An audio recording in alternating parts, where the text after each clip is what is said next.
Assalamualaikum warahmatullahi wabarakatuh. Kembali lagi dengan Budia.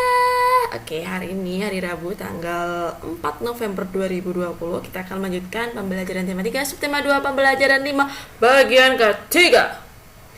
Alangkah baiknya sebelum kita mulai pembelajaran hari ini kita berdoa dulu. Berdoa di tempat dipersilahkan. Berdoa selesai. Lanjut ke slide berikutnya. Oke. Di sini kemarin kan kita sudah membahas hewan khas dari Sumatera, Kalimantan, Jawa, dan Sulawesi. Sekarang kita lanjut ke Pulau Bali. Di sini ada gambar yang pertamanya adalah namanya jalak Bali. Kemudian yang gambar kedua ini namanya rusa Timor. Oke, lanjut hewan berikutnya. Nah, ini namanya penyu. Kalian ya, Budia kasih tahu ya perbedaan antara penyu dengan kura-kura. For your information, untuk pengetahuan kalian, untuk informasi kalian juga, penyu itu dia bisa bertelur lebih dari 2000 telur dalam sekali ngedok. Tapi yang bertahan itu hanya 100 ekor saja. Bu, terus yang 1900-nya itu kemana? Yang 1900 lainnya, Bu? Nah, ketika penyunya bertelur, telepuk. Ini permisalannya. Besok udah kasih videonya. Nah, ketika penyu itu bertelur, kemudian dia kembali ke laut, jadi kan penyu kan ketika bertelur dia akan menggali pasir. Kemudian dia akan dikubur lagi telurnya agar menetas. Nah, ketika dia tinggal, udah dikubur itu, telurnya itu ada yang mencuri, baik itu manusia ataupun hewan lainnya. Nah, ketika sisanya misalnya yang dicuri 500 nih misalnya ya, 500 masih ada 1500 kan, atau katakanlah 1000 deh yang dicuri, nah masih ada 1000 lagi kan. Nah, yang 1000 ini tuh bisa menetas dan bisa kembali ke laut. Tapi ketika kembali ke laut itu masih jadi sasaran hewan lainnya juga ketika di laut karena bentuknya yang kecil dan itu rawan untuk dimangsa oleh hewan lain. Makanya walaupun penyu bisa bertelur 2000 butir, itu yang bertahannya 100 ekor saja sampai dewasa nanti. Oke, lanjut. Nah, ini ada yang namanya menjangan. Menjangan itu hampir sama dengan rusa, tapi beda ya tadi dengan rusa yang ini, rusa Timor ini tadi. Rusa Timor itu cenderung lebih sama dengan kancil. Oke. Nah, menjangan. Dia hampir sama dengan rusa, tapi bedanya di tanduknya. Perhatikan, tanduknya tidak cabangnya tidak sebanyak dengan rusa pada umumnya. Lanjut. Ini ada yang namanya jelarang hitam. Bentuknya itu sama dengan tupai, tapi besarnya sebesar berang-berang.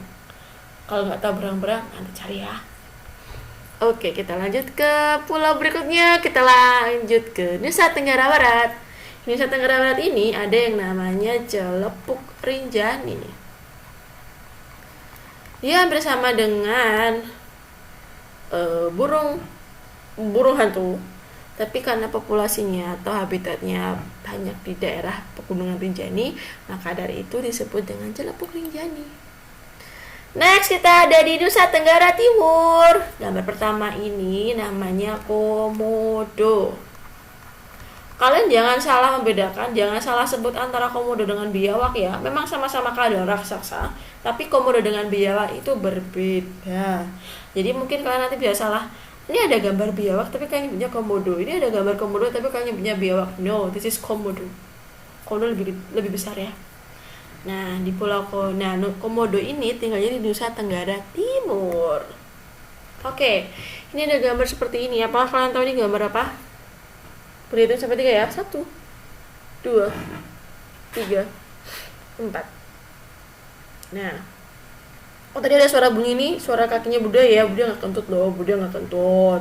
Nanti dikira Buddha kentut. Ini suara kaki Buddha yang ada di meja yang kayak pancatan gitu. Oke. Ini gambar apa? Ada yang tahu? Tidak, Buddha. Baik. Sebelum kita bahas, Buddha akan ngasih slide kosong buat menjelaskan. tambah. Oke. Oke. Di sini HP. HP itu bisa jadi bumerang buat kalian. Bumerang itu apa dia?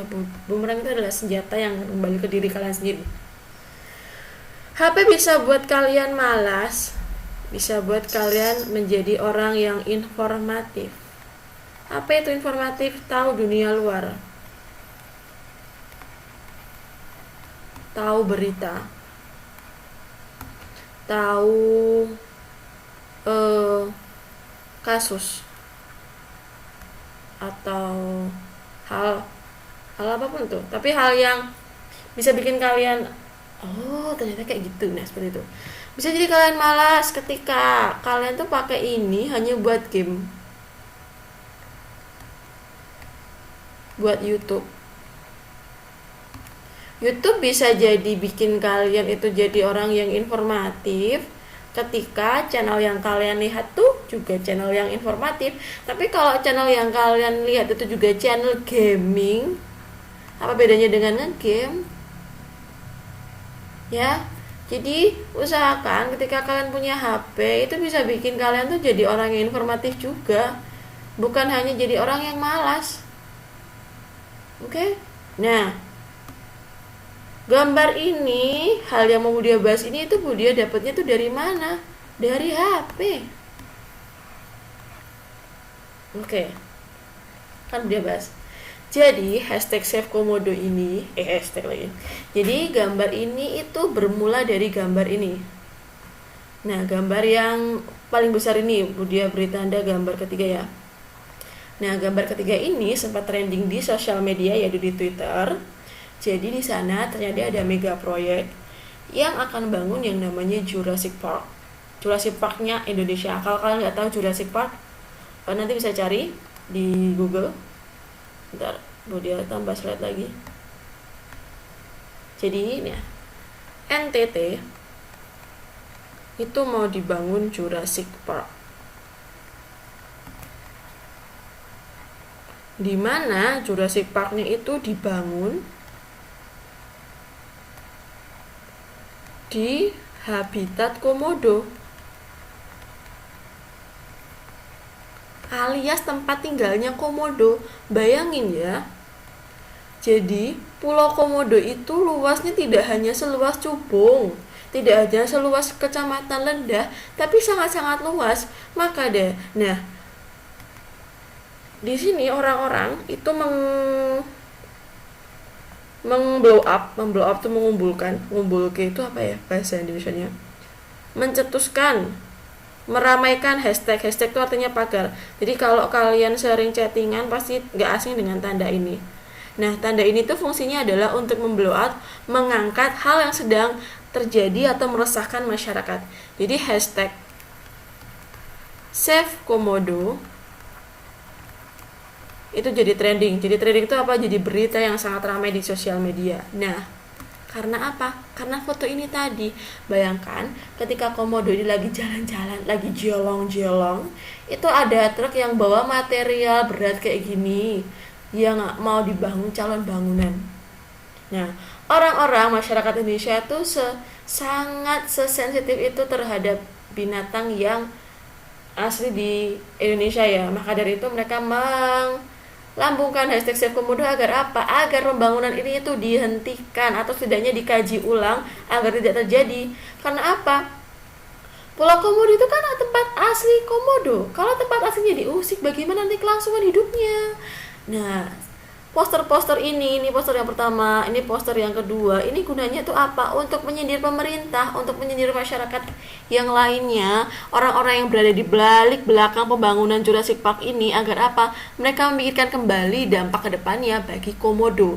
Sekarang misalnya, kalau komodo kan hewan asli Indonesia yang berasal dari NTT. Kalau hewannya punah gara-gara populasi habitatnya, tempat tinggalnya dirusak oleh orang itu sendiri, apakah nanti ke depannya akan ada komodo? Tidak. Kita kan kehilangan hewan khas lagi. Kemarin macan Jawa udah hilang, masa kita mau kehilangan komodo? Nah, Sekarang kita harus pintar, harus bisa jadi orang yang bijak agar hewan-hewan yang ada di sekitar kita tuh populasinya semakin bertambah. Kalau nggak bisa bertambah, minimal bertahan. Seperti itu ya. Ini posternya tuh, sebenarnya posternya banyak. Kalian bisa cari nanti. Hashtagnya kalau misalnya kalau mau nyari pagar Save Komodo. Nanti dicari. Beritanya banyak. Oke? Lanjut.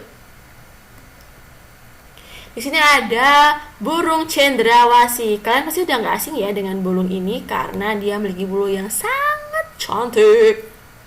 Cendrawasih dari Papua ya. Nah, for your information, untuk pengetahuan kalian juga, zaman dahulu masyarakat Papua itu menggunakan bulu cendrawasih ini sebagai tambahan aksesoris di pakaian tradisional mereka atau pakaian adat mereka. Tapi seiring berjalannya waktu, bulu yang ada di pakaian adat ini diganti dengan bulu imitasi atau tiruan. Karena apa? Masyarakat Papua sadar bahwa burung cendrawasih adalah burung asli yang berasal dari Papua, yang populasinya harus tetap dilestarikan. Maka dari itu, aksesoris di topi ini sudah diganti dengan bulu imitasi atau bulu tiruan. Seperti itu ya. Lanjut. Nah, burung yang biru cantik ini yang ada jambulnya ini itu masih satu keluarga dengan burung merpati, tapi ukurannya lebih besar. Namanya adalah burung mambruk. Burung mambruk. Asal kalian tahu, informasi lagi untuk kalian, Papua adalah pulau yang ada di Indonesia yang menghasilkan burung yang eksotis. Jadi satu-satunya pulau di Indonesia yang menghasilkan burung eksotis itu hanya di Papua. Jadi burung di sana itu burung yang memiliki beragam warna, tidak hanya hitam, tidak hanya abu-abu, tapi berwarna-warni. Oke? Kemudian yang ada di sebelah kanan ini namanya adalah kasuari. Lanjut. Oke, kalian tahu nggak ini apa? Ayo, tahu nggak? Sebelum Bu Dia bahas ini, dia akan lanjut di sini. Kalau dari gak bandingin kayak gini pasti udah tahu deh. Ini burung lagi. Ini hewan apa? Ya, ini hampir sama dengan kanguru tapi berbeda spesies dan berbeda asal. Kalau yang di kanan ini asalnya dari Australia, sedangkan ini asalnya dari Indonesia, yaitu Papua. Bu, itu emang sama-sama punya kantong ya? Iya. Kantongnya fungsinya apa? Untuk membesarkan anaknya dan bisa menyusui di dalam kantong tersebut. Oke. Sekarang kita balik ke gambar berikutnya. Jadi, hewan ini tuh namanya adalah kanguru mantel emas. Mantel itu maksudnya berjaket. Jadi bulunya itu seolah-olah warnanya emas, kuning merah keemasan, berbeda dengan kanguru Australia ya. Nah, ini adalah hewan asli dari Papua. Kita lanjut ke slide berikutnya. Oke, tadi mungkin ada yang bertanya, Bu Dia, kok kanguru di Australia bisa sama-sama kayak kanguru di Papua sih? Karena ini, perhatikan, ini yang Bu Dia warna kuning, ini Papua ya, ini Papua. Yang Bu Dia warnai merah, ini Australia. Bayangkan sedekat ini kalau dari peta bagian atas. Jadi ketika dua pulau itu hampir berdekatan, itu biasanya mereka hewannya akan hampir sama.